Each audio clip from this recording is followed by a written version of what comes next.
Shalom, shalom, shalom, peuple de Dieu. Shalom, Église du Christ. Shalom, peuple du Seigneur. C'est toujours votre humble serviteur, l'apôtre Gabriel Moukalai.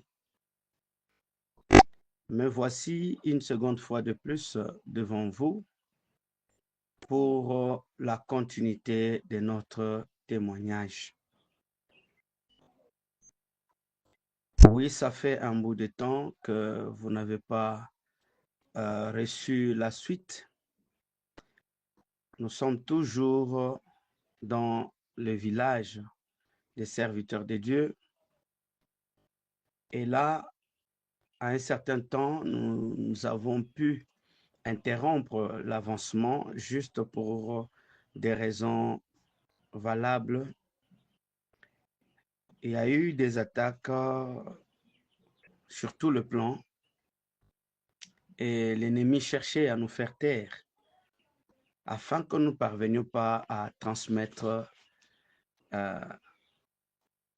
le témoignage comme il le fallait. Il y a eu des attaques par-ci par-là et cela nous a obligés de rentrer à genoux,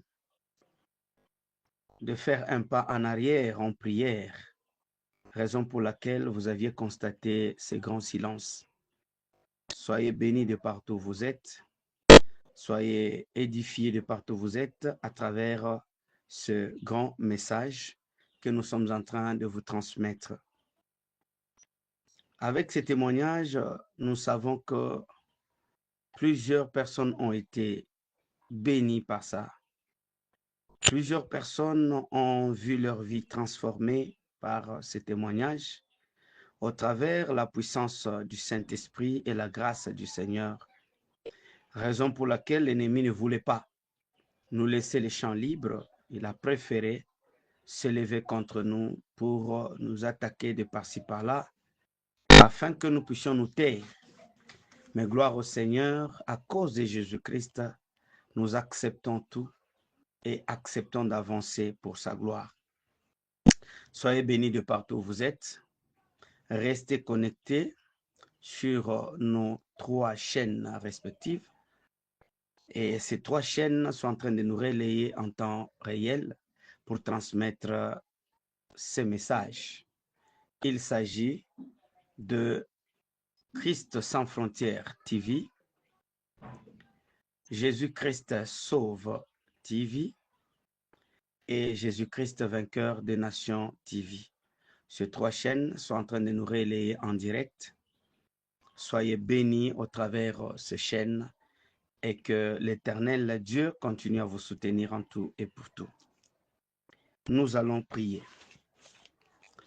Éternel, notre roi, notre Dieu, Seigneur Jésus-Christ de Nazareth, nous revoici encore devant toi avec ces peuples si nombreux qui nous suivent de partout au monde. Nous avons besoin de voir ta main nous accompagner dans ce grand travail. Que ton Saint-Esprit nous soutienne du début jusqu'à la fin de ce grand travail et que ta grâce continue à nous assister en tout et pour tout au nom de Jésus-Christ. Daigne que le Saint-Esprit nous soutienne du début jusqu'à la fin de ce travail afin que nous puissions transmettre fidèlement les enseignements, la parole, ce que tu as mis dans nos cœurs, afin que ton peuple soit sauvé et que ce jour-là, nous ne puissions pas rater le royaume des cieux, mais que nous puissions en bénéficier et jouir pleinement de cette vie éternelle que toi, Jésus-Christ de Nazareth, notre Dieu, tu es en train de préparer pour nous. Tu as dit, il y a plusieurs demeures dans la maison de ton Père. Nous voulons y habiter, Seigneur. Nous voulons y rester éternellement par ta grâce. Que toute personne qui va suivre ces enseignements avec toute attention soit attachée, connectée à ta grâce et que ce jour-là, nous puissions le voir dans ta félicité.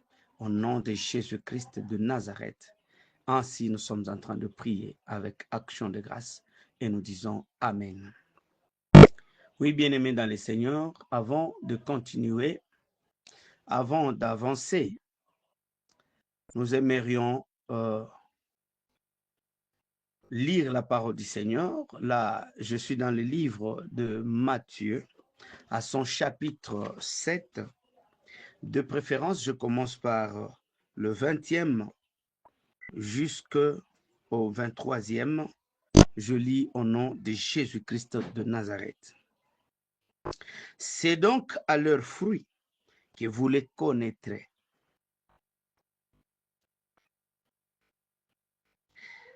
Ceux qui me disent Seigneur, Seigneur, n'entreront pas tous dans le royaume des cieux, mais celui-là seul qui fait la volonté de mon Père qui est dans les cieux. Plusieurs me diront en ce jour-là, Seigneur, Seigneur, n'avons-nous pas prophétisé par ton nom? N'avons-nous pas chassé les démons par ton nom? Et n'avons-nous pas fait beaucoup de miracles par ton nom? 23. Alors je leur dirai ouvertement, je ne vous ai jamais connu. Retirez-vous de moi, vous qui commettez l'iniquité. Que l'Éternel Dieu vous bénisse. Ici, on ne nous parle pas de païens. On ne nous parle pas de n'importe quelle personne, mais on nous parle des serviteurs de Dieu. Voilà pourquoi vous allez vous rendre compte que plusieurs de ces serviteurs vont se retrouver dans le lieu du tourment parce que le Seigneur lui-même l'avait prédit depuis longtemps. Que ce ne sont pas tous ceux-là qui m'appellent Seigneur, Seigneur, qui hériteront le royaume des cieux. Et un peu en haut, au 20e verset, il dit ceci, que vous les connaîtrez par leurs fruits. Bien-aimé, ce qui nous montre que celui-ci est dans le vrai et celui-là est dans le faux, ce n'est pas citer le nom de Jésus. Non. Ce n'est pas proclamer le nom de Jésus. Non. Ce n'est pas chasser le démon au nom de Jésus. Non. Ce n'est même pas prophétiser au nom de Jésus. Non. Et même faire de miracles au nom de Jésus. Non. Si nous regardons les gens qui font le miracle au nom de Jésus, qui prophétisent au nom de Jésus, qui chassent des démons au nom de Jésus, ce sont des serviteurs. Et il a dit, plusieurs diront que nous avons chassé des démons en ton nom. Nous avons fait ceci en ton nom. Et il leur dira au 23e, il dit, je ne vous ai jamais connu.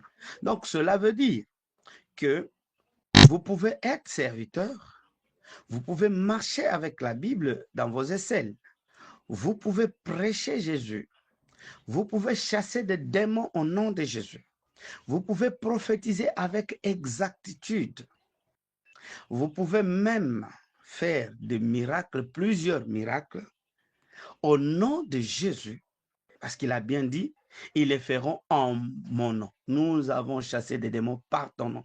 C'est-à-dire, ils ont chassé des démons au nom de Jésus. Je veux que nous puissions comprendre quelque chose là-bas. Ce n'est pas le fait qu'un serviteur est en train de citer le nom de Jésus qu'il est dans le vrai. Ce n'est pas dire que celui qui est en train de citer le nom du Seigneur est dans le vrai. Non. Mais on vous dit bien que vous les connaîtrez par leurs fruits. C'est-à-dire, ce qui montre qu'on est serviteur, ce sont les fruits. Ce n'est pas le nom de Jésus que l'on cite, ce n'est pas le fait de prophétiser, et même pas le fait de chasser des démons ou de faire des miracles au nom de Jésus qu'on peut arriver à dire qu'on a Dieu, qu'on est dans le vrai. Non. Bien-aimé dans le Seigneur, aujourd'hui le monde est tronqué. Aujourd'hui, le monde est dans le mauvais. Aujourd'hui, le monde est ailleurs, peuple de Dieu. Si vous regardez les éléments que le Seigneur a cités ici, c'est parmi les éléments qui sont en train d'attirer la plupart des enfants de Dieu.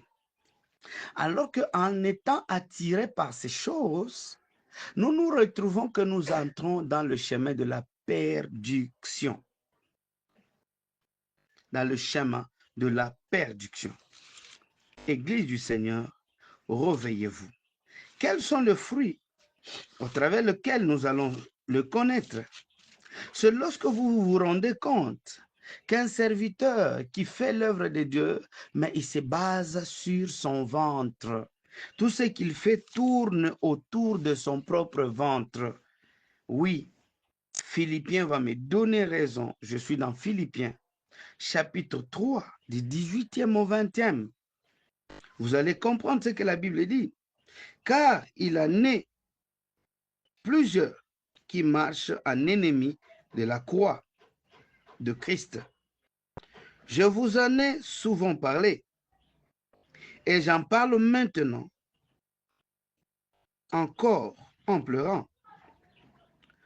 Leur fin sera la perdition. La fin de ces gens sera quoi? La perdition. Ils ont pour Dieu leur ventre. C'est-à-dire, ils prêchent uniquement pour leur ventre. Ils ont besoin de gagner, d'avoir de quoi manger, d'avoir de quoi mettre sous la dent. C'est ça leur mission, c'est ça leur objectif. Ils ont pour Dieu, pas les dieux des cieux, pas les dieux qu'ils servent, mais c'est leur ventre. Il dit, ils mettent leur gloire dans ce qui fait leur honte. Ils ne pensent qu'aux choses de la terre. Ce sont là les fruits que vous devez retenir. Dans leurs ambitions, dans leur tête, ils ne pensent qu'aux choses de la terre. C'est par là que eux, dans leurs églises, ils ne peuvent vous prêcher que de voyages. Vous aurez des visas, vous aurez des voyages, vous allez construire, vous allez acheter des véhicules, vous allez vous marier, vous allez faire ça. Tous ceux qui nous disent là n'ont rien à faire avec la vie éternelle. Ça n'a rien à faire avec le ciel. C'est pourquoi il continue, il dit, ils mettent leur gloire dans ce qui est et dans ce qui fait leur honte. Ils ne pensent qu'aux choses de la terre. Mais notre cité à nous, notre cité à nous, nous autres ici, notre cité est dans les cieux. Donc, notre cité à nous est dans les cieux. C'est au ciel, là où Dieu a réservé notre cité. C'est pourquoi on nous a dit, ce ne sont pas tous ceux-là qui l'appellent Seigneur, Seigneur, qui hériteront le royaume des cieux. Voilà pourquoi j'insiste chaque fois, le royaume des cieux n'est pas donné à tout le monde, le royaume des cieux n'est pas pour tout le monde, le royaume des cieux n'est pas sous la disposition de n'importe qui. Tu peux être serviteur, tu peux être servante, mais tu rates le ciel. Que l'Éternel Dieu nous bénisse. Toujours avec notre ange, il nous accompagnait. On est arrivé à un niveau où j'ai vu quelqu'un qui est sorti aussi du lot des autres pour nous suivre là où il est, là où nous étions plus tôt. Et il nous dit, venez, suivez-moi. Nous l'avons suivi. Il a ouvert une porte. Et quand il a ouvert une porte, j'ai vu de l'autre côté qu'il y avait aussi beaucoup de personnes. Et c'est beaucoup de personnes-là qui étaient là.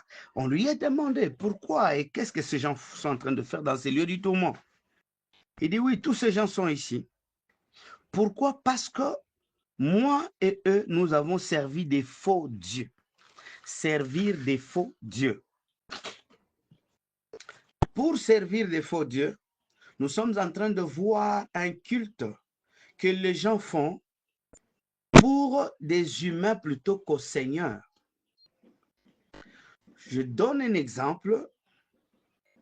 Vous acceptez Jésus-Christ, mais vous faites des cultes, vous adorez votre pasteur. Vous avez un polo sur lequel le visage de votre pasteur est bien repris. Vous adorez votre pasteur plus que Dieu. Quand votre pasteur arrive, vous êtes obligé de vous agenouiller. Et celui qui vous tient maintenant sur vos épaules vient sur vos têtes pour faire de petites déclarations. Et c'est tout.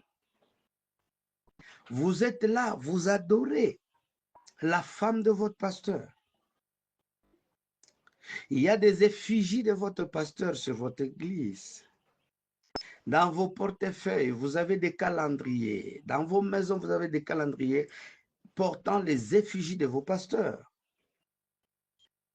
Ce sont des cultes que vous rendez aux faux dieux, parce que votre pasteur n'est pas votre Dieu. Vous êtes en train de faire en sorte qu'à chaque fois que vous êtes en train d'évoluer, de vivre, c'est-à-dire tout se fait sous son aile, tout se fait sous son pouvoir. Donc, vous l'adorez au lieu d'adorer le Seigneur. Un culte au faux Dieu. Dans vos églises, vous avez des images. Vous avez des statues. Vous avez des choses qui représentent des dieux, mais qui ne le sont pas. Romains chapitre 1er, le 24e verset. Lisez cela et vous comprendrez. Et cet homme nous dit, raison pour laquelle il se retrouve dans les lieux du tourment, parce qu'il a rendu des cultes au faux Dieu. Au-delà de cela, nous sommes sortis. Un autre serviteur est sorti du lot. Il est venu nous suivre pour nous dire, allons-y, nous l'avons suivi, il a ouvert la porte et de l'autre côté, nous avons encore trouvé beaucoup de gens. Et tous ces gens-là étaient en train de souffrir dans les lieux du tourment. Et j'ai demandé, qu'y a-t-il et qu'est-ce qui a fait que ces gens se retrouvent ici? Il me dit, homme de Dieu, si nous nous sommes en ces lieux du tourment, c'est parce que nous avons endurci notre cœur. Bien que nous avons suivi la parole de la vérité, bien que nous avons suivi la vraie doctrine, nous avons entendu parler de la saine doctrine, nous avions endurci nos cœurs. Malgré que la conscience nous reprochait d'abandonner, de chercher le vrai Dieu, de nous accrocher pour le Seigneur, mais nous avons endurci nos cœurs. Tout cela pourquoi? Parce que on se disait comment abandonner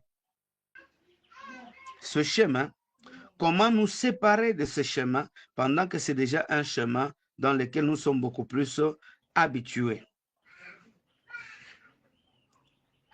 Donc, bien que nous étions dans le faux, on nous a parlé que nous étions dans le faux, nous nous sommes rendus réellement compte que nous sommes dans le faux, mais c'était pour nous difficile de nous séparer, d'abandonner, de sortir dans le faux et de nous accrocher au Seigneur Jésus-Christ seul.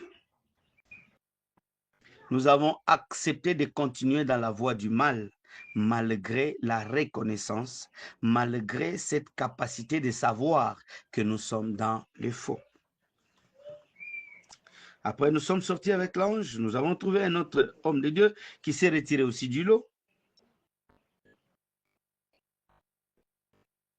Nous leur avons demandé, et il nous a dit de le suivre, nous l'avons suivi.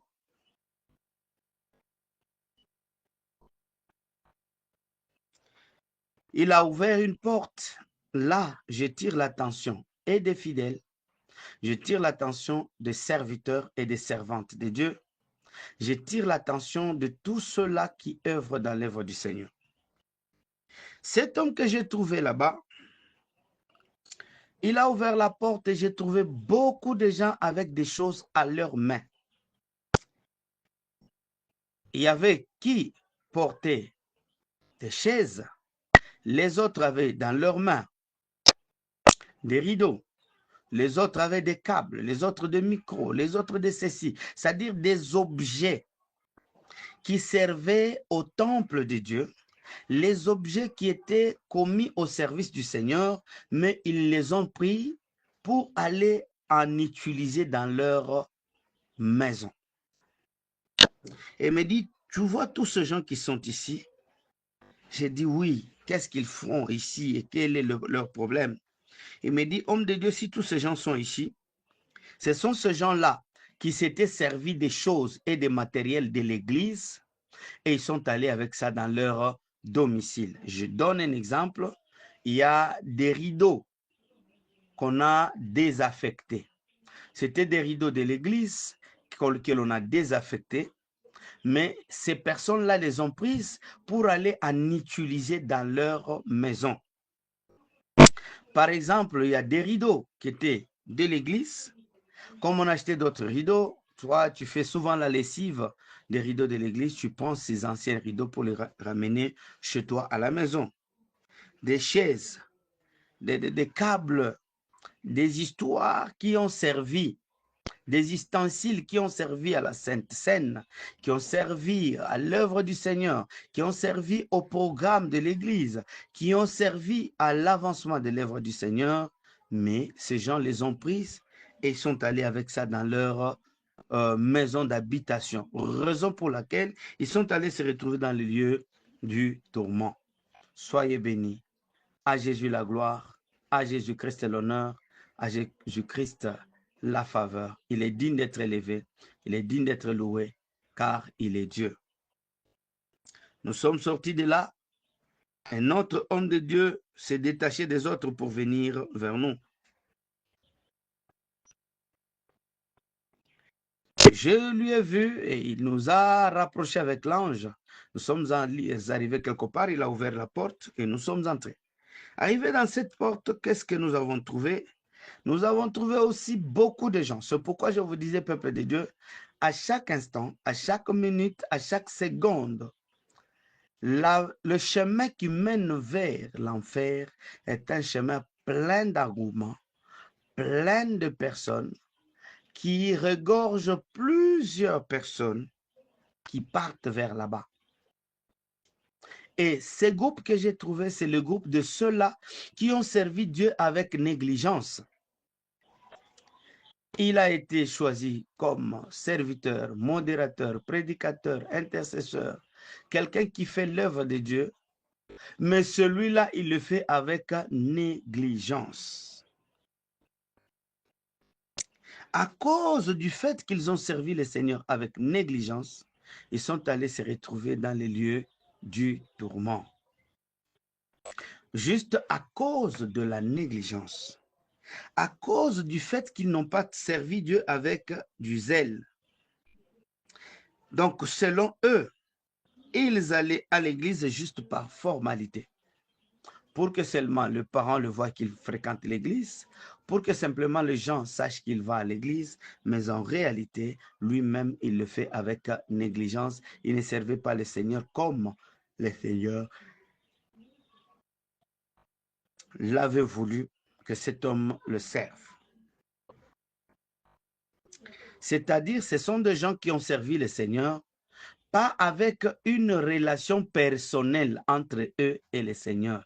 Il y a un problème, bien-aimé. Tu peux être servante dans une église, tu peux être en train de servir Dieu par-ci, par-là, mais sache une chose, si tu sers Dieu sans avoir avec toi une attitude personnelle, une intimité personnelle avec le Seigneur, une relation personnelle qui ne s'attache ni à ton pasteur, ni à qui que ce soit, tu as une relation simple et personnelle entre toi et Dieu, là, sache que tu seras la personne la plus heureuse. Mais si tu ne le fais pas, sache déjà que tu es destiné à la perdition. Que l'Éternel Dieu nous bénisse.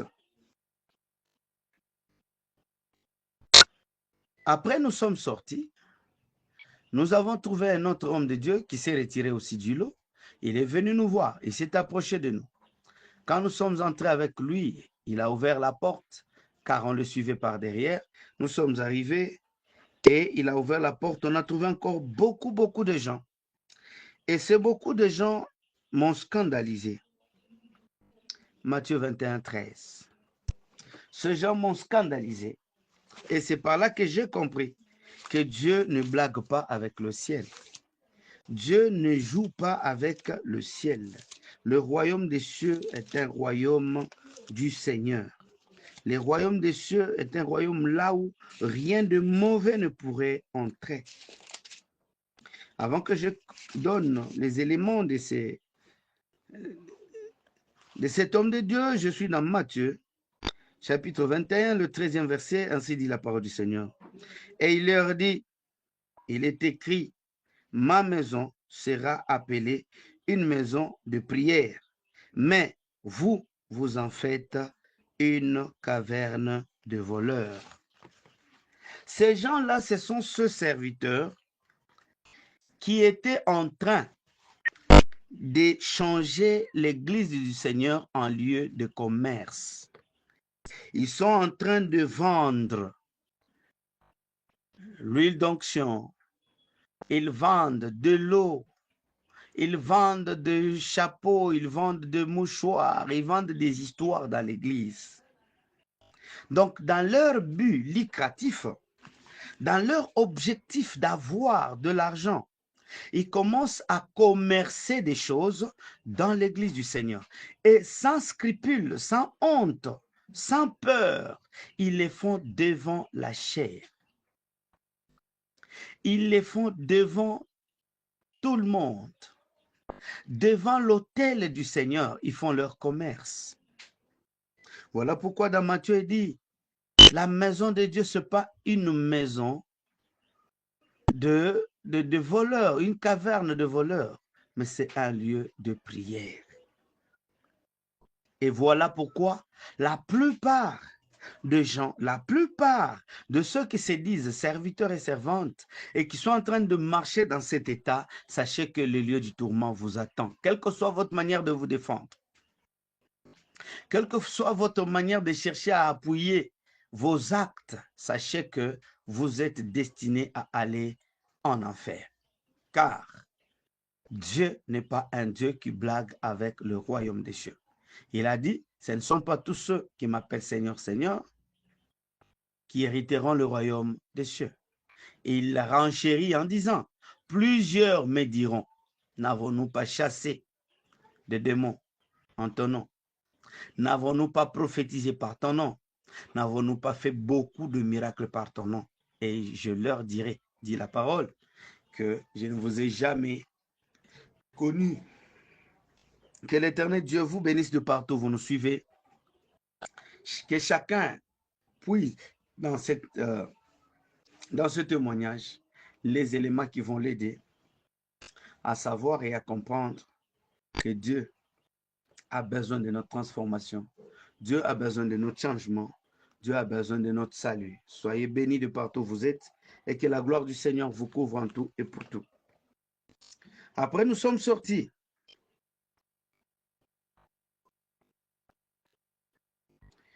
Nous avons croisé un autre homme de Dieu qui est sorti du lot. Il est venu nous rencontrer et nous a accompagnés quelque part où il a ouvert la porte. Nous avons trouvé encore plusieurs personnes là-bas. Je lui ai posé la question, mais comment ces gens se retrouvent ici dans les lieux du tourment? Il nous dit, moi, si je me retrouve ici dans les lieux du tourment, c'est parce que au lieu de prêcher Christ, moi, j'ai prêché mon leader. Au lieu de parler aux gens de Christ, mais moi, je parlais de mon leader. Moi, je parlais de mon pasteur. Je parlais de celui qui était mon guide ou mon père spirituel, au lieu de prêcher Jésus. Et là, on m'avait donné un exemple d'une prédication d'un homme de Dieu qui était en train de prier et il vantait les mérites de son père spirituel devant tous ces gens. Il dit combien il lui restera fidèle, alors que nous ne sommes pas censés être fidèles à nos pères spirituels, mais nous sommes censés être fidèles à notre Seigneur Jésus-Christ de Nazareth. Soyez bénis de partout où vous êtes et que la main du Seigneur vous couvre et qu'elle vous protège dans tout ce que vous êtes en train d'entreprendre. Gloire à Jésus-Christ, gloire à notre Seigneur, gloire à notre Créateur. Que la main de Jésus-Christ vous localise de partout où vous êtes. Une chose est sûre, c'est qu'en suivant ce témoignage, ayez la conviction et la foi que tout ce que vous avez comme préoccupation, problème de santé, difficulté, problème social ou de quoi que ce soit, il y a un Dieu capable d'agir comme il l'avait fait avec moi. Il y a un Dieu qui est capable de ressusciter ce qui était mort dans vos vies. Il y a un Dieu capable d'impacter votre vie pour un avancement glorieux, pour une réussite et pour l'honneur de sa gloire. Car tout ce que nous sommes en train de donner ici comme témoignage, cela, ce n'est pas pour notre gloire, mais c'est pour la gloire de Jésus-Christ seul. Ce n'est pas pour notre honneur, mais c'est pour l'honneur de notre Seigneur Jésus-Christ de Nazareth.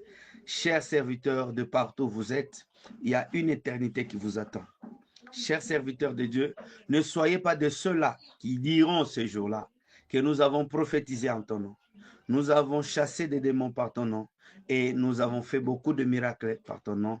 Non, ne soyez pas de ces gens-là, mais soyez de ceux-là qui vont mériter le royaume des cieux, quel que soit tout ce qu'on peut faire sur la terre, chasser des démons, prophétiser, faire des miracles, cela ne sont juste que les ingrédients qui accompagnent le ministère. Mais cherchons à avoir la vie éternelle, comme la Bible nous le dit, que le royaume des cieux appartient aux plus violents. Faites-vous violence, papa, faites-vous violence, homme de Dieu, afin d'hériter le royaume des cieux.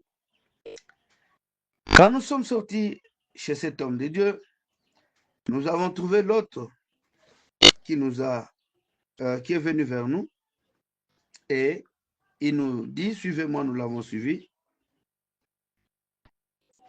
Et là, il est allé ouvrir une autre porte.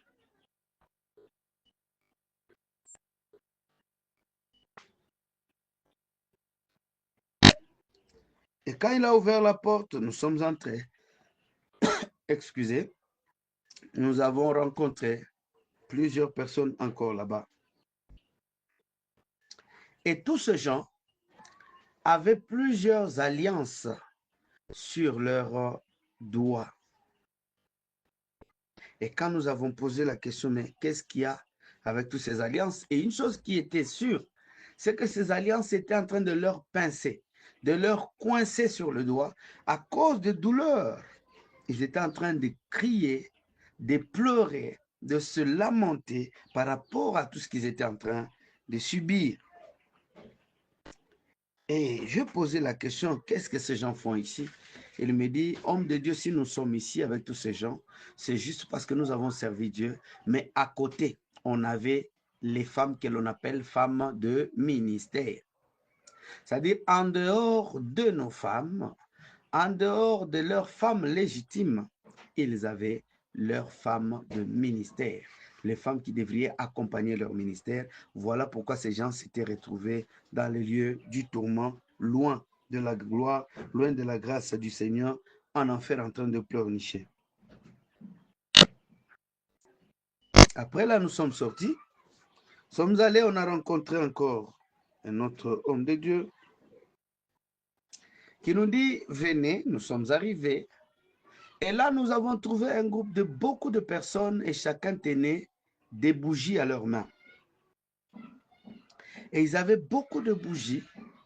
Et ces bougies-là étaient en train de s'allumer. Mais la sève-là de la bougie était en train de leur brûler aux mains. Maintenant, cette douleur-là était atroce. Ils avaient des plaies sur leurs mains, mais incapables de se sauver par rapport à cela. Pourquoi? Parce que ces gens-là avaient pactisé avec le diable, ils avaient pactisé avec Satan afin de traîner plusieurs personnes vers eux et que ces gens-là soient leurs adeptes. Quel que soit que ces gens peuvent voir le mal de leur pasteur, ils ne pouvaient jamais se séparer de lui. Pourquoi? Parce que ces pouvoirs qui les accompagnaient étaient en train de mater le fidèle et de le retenir, de le maintenir dans leur chemin. Que l'Éternel Dieu vous bénisse.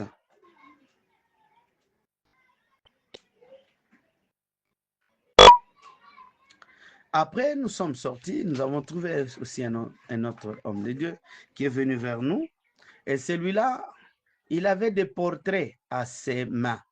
Et ces portraits, c'était des portraits qui reflètent l'image du, selon eux, soi-disant Jésus-Christ. Ils avaient des croix, ils avaient des chapelets, ils avaient des choses comme cela tout autour d'eux. Alors je pose la question à ces hommes de Dieu. Il a dit, s'ils se retrouvent là-bas, c'est parce qu'ils avaient dans leur maison les images taillées, des images aux effigies représentant Jésus, représentant ceci, représentant cela. Alors que la parole est claire, elle dit au commencement était la parole. La parole était avec Dieu et cette parole était Dieu. Cette parole s'est fait chair et elle habitait parmi nous. Donc, ce n'est pas l'image que vous prétendez, l'image de Jésus qui peut vous sauver, mais l'image de Jésus, c'est sa parole seule, qui est le reflet même de Jésus lui-même. Soyez tous bénis de partout où vous êtes et que la main de Dieu soit avec vous.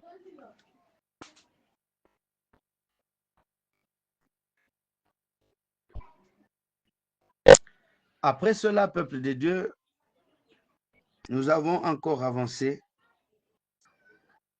Nous avons lutté pour aller un peu de l'avant et là, nous avons trouvé encore un autre serviteur de Dieu qui nous dit, venez, nous l'avons suivi.